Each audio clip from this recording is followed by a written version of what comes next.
Sí, a verdad que sí, a verdad que tiramos moi ben este ano e, bueno, pues estamos contentos por eso.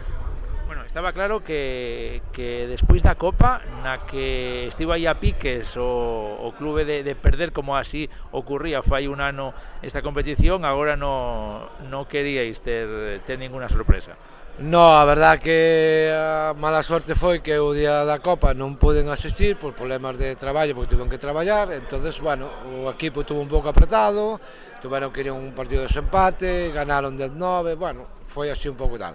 Hoxe que eu viñen con eles, eu tiro moito deles porque saben o que hai, e hoxe fixemos un auténtico partidazo. Falaba eu a pasada semana que como é o torneo municipal, xogan os equipos de Culleredo, xoga tamén o Portazgo Bravú, equipo que habitualmente tamén fai moitas chaves, pero que nesta ocasión, aínda que fixo moitas, non estivo a vosa altura, non? No, a verdad que o Portago este ano está tirando moi ben, porque eu sigo de vez en cando, e a verdad que nos deron 135 chaves, que é unha barbaridade para este tipo de campo, que é un campo ajeno a todos, entonces hai que adaptarse, pero claro, nós con 146 fixemos un partidazo moi grande. Bueno, e ti, personalmente, tamén contento, porque aparte de levarte o título, tamén o de máximo chaveiro, non?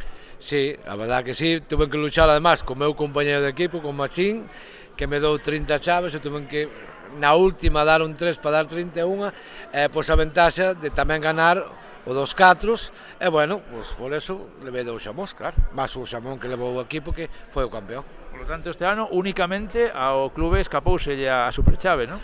Sí, a verdad que Puskas e Machín, pois a verdad non tiveron suerte, e bueno, levou no de Boedo, que a verdad que sempre tira moi ben, suele leválo sempre, bueno, non houve sorpresa, bueno, levou no de Boedo, pois bueno, pois non houve a oportunidade de levar os 4, lógicamente. Por lo tanto, agora o balance que podemos facer é inmellorable, non? Con 3 títulos.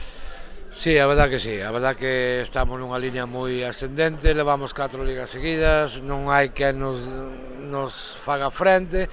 Que pasa, é unha pena que, pues, bueno, que vai marchando equipos da Hermandade, van para a Coruña, ao final isto, por desgracia, non sei se acabará, non sei o que pasará. Claro, quizás o problema que ti nos comentas, os tan poucos equipos, que agora hai moitos meses por diante de parón, de descanso.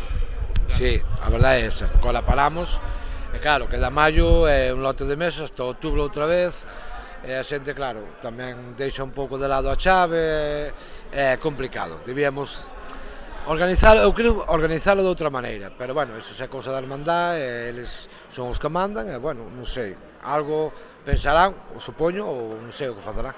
E agora que obxectivo se marca o equipo? Digo, porque mellorar isto prácticamente é imposible. É imposible mellorar, conforme está o equipo a tal hora, acabamos cunha media moi boa na liga de 125 chaves, luchamos contra nós mesmos, a verdad que pouco máis se pode pedir porque ganamos todo, entón tampouco pode pedir moito máis. Me comentabas antes que, bueno, que quizáis un obxectivo ou un aliciente sería poder loitar tamén pola outra liga, pero claro, ti me comentas que hai problemas por xogar os sábados. Claro, eu xa lle dixo ao meu equipo que sí, a ideal era ir para outra liga, teríamos 2 anos un pouco jodidos porque vamos ganar, inda que non estea eu, porque son realmente o problema, que non podo tirar os sábados por o problema de traballo, iban a ganar perfectamente los solos. Que pasa? Cando fóramos á liga de arriba, á primeira, eu podría librar moi poucos partidos contra os grandes, pero complicado, entonces eles non o ven, non queren, e bueno, pues entonces estamos aquí hasta que isto dure, non sei o que vai durar. Bueno, pois enhoraboa por esta temporada tan boa para vos como sempre, e bueno, moitísimas gracias por atendernos. Nada, pues gracias a vos, é un placer.